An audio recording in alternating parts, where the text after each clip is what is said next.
जय हिंद मेरे प्यारे दोस्तों। आज मैं आपको कक्षा 10 प्रश्नावली 5.2 का प्रश्न संख्या तीसरे का भाग 5वें का हल कराऊंगा। तो चलिए स्टार्ट करते हैं। कर निम्नलिखित समांतर श्रेणियों में रिक्त खानों के पदों को ज्ञात कीजिए। तो देखिए दिया है खाली है 38 दिया है, खाली है खाली है खाली, माइनस का 22 दिया है। सबसे पहले लिखेंगे हल और लिखेंगे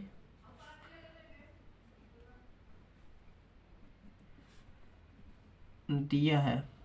तो क्या दिया है दिया है हमारे पास ए क्वेश्चन मार्क है, A2 का मान हमारे पास दे दिया 38 और A3 क्वेश्चन मार्क है, A4 का क्वेश्चन मार्क है, A5 क्वेश्चन मार्क है और A6 बराबर हमारे पास दिया है माइनस का 22। अब जो दिया उसी से ज्ञात कर लेंगे। पहले एक ऐसे लाइन खाद देते हैं ताकि अच्छे से हो जाए, दो भाग में हो जाएगा तो आसानी से हो जाएगा। अब जो दिया उससे ज्ञात कर लेंगे। दिया है A2 बराबर 38, यहाँ डी क्वेश्चन मार्क है, डी भी ज्ञात करना है तो ज्ञात कर लेंगे। A2 दिया है तो A2 का फार्मूला होता है A प्लस डी और 38, इसे समीकरण नंबर 1 मान लेंगे। इसी प्रकार A6 बराबर दिया हमारे पास माइनस का 22, तो A6 का फार्मूला होता है A प्लस 5D और माइनस का 22, इसे समीकरण नंबर 2 मान लेंगे। अब लिखेंगे समीकरण 1 व समीकरण 2 से। समीकरण 1 व समीकरण 2 से। तो समीकरण 1 हमारे पास देखिए क्या है, A प्लस डी बराबर 38 है और समीकरण 2 है A प्लस 5D बराबर माइनस का 22 है। अब इसे घटा देंगे। घटाने के लिए स्केल खास दे, थोड़ा अच्छा दिखेगा। तो घटाएंगे तो यहाँ प्लस है तो यहाँ माइनस हो जाएगा, यहाँ प्लस है तो यहाँ माइनस हो जाएगा, यहाँ माइनस है तो यहाँ प्लस हो जाएगा। ये से कैंसिल हो जाएगा और यहाँ आ जाएगा माइनस का 4D। चिन्ह हमेशा बड़े वाला का लगता है तो इसीलिए मैंने लगा दिया।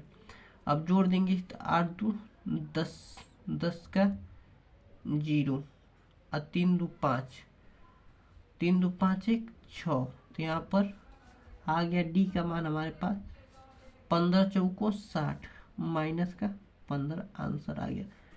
डी ज्ञात करना था तो डी हमने ज्ञात कर लिया। अब डी की मदद से सारा कुछ ज्ञात कर लेंगे, जो भी क्वेश्चन पूछ रहा है। तो चलिए ज्ञात कर लेते हैं। हमें ए ज्ञात करना है तो याद ए ज्ञात करने के लिए हम समीकरण 1 में डी का मान भर देंगे। तो लिखेंगे समीकरण 1 में लिखेंगे, समीकरण 1 में डी का मान भरने पर समीकरण 1 में डी का मान पुट करने पर रखने पर तो रख देते हैं समीकरण हमारा। समीकरण 1 क्या है, A प्लस डी बराबर 38। तो ए और डी का मान -15, माइनस प्लस माइनस, तो माइनस का 15 बराबर 38। तो ए का मान हमारे पास आ जाएगा, इधर जाएगा तो प्लस हो जाएगा तो जुट जाएगा। अच्छा कर ही देते एक लाइन, 38 माइनस इधर आएगा तो 15।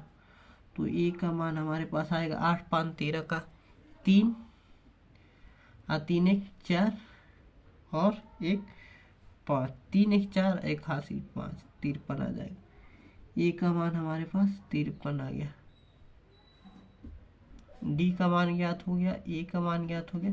अब हम A3 का मान ज्ञात करते हैं। तो चलिए चलते हैं ऊपर। तो A3 का फार्मूला क्या होता है, A3 का फार्मूला होता है A प्लस 2d। अब ए का मान भी मालूम है हमें और डी का मान भी मालूम है, तो आसानी से ज्ञात कर लेंगे।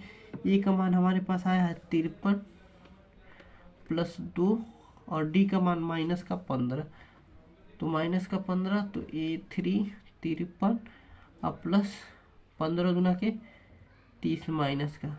अब यहाँ से A3 का मान क्या हो जाएगा 53 माइनस प्लस माइनस 30। तो आप बताइए 53 में से 30 जाएगा तो कितना बचेगा, जल्दी बताइए। 23, बिल्कुल सही। और A3 का मान भी हमें प्राप्त हो गया बहुत आसानी से, एकदम हलवे तरीके से। अब A4 ज्ञात कर लेते हैं। A4 का फार्मूला होता है A प्लस 3D। सही आपने बोला। ए का मान कितना है बोलते रहिए और जल्दी समझ में आएगा। ए का मान हमारे पास है 53 प्लस 3 इंटू डी का मान है माइनस का 15। A4 53 और माइनस प्लस माइनस और 15 दिया 45। तो A4 का मान हमारे पास आ जाएगा 13 में से 5 जाएगा तो 8, तो हमारे पास 8 आ गया A4 का मान। इसको ब्रैकेट में बंद कर देंगे। और इसी प्रकार A5 का मान ज्ञात कर लेते हैं। A5 का मान ज्ञात कर लेते हैं। तो A5 का फार्मूला क्या होता है A plus 4D। A plus 4D। तो A का मान हमारे पास है 53 और प्लस 4 इंटू माइनस का 15। तो A5 का भी मान हमें आसानी से ज्ञात हो गया 53 और 15 चौका 60 माइनस का। तो A5 का मान आ गया 53 माइनस प्लस माइनस 60। तो A5 का मान आ जाएगा हमारे पास माइनस का 7। तो जो क्वेश्चन पूछा था हमने आसानी से ज्ञात कर लिया। मुझे आशा है कि आपको समझ में आ गया होगा।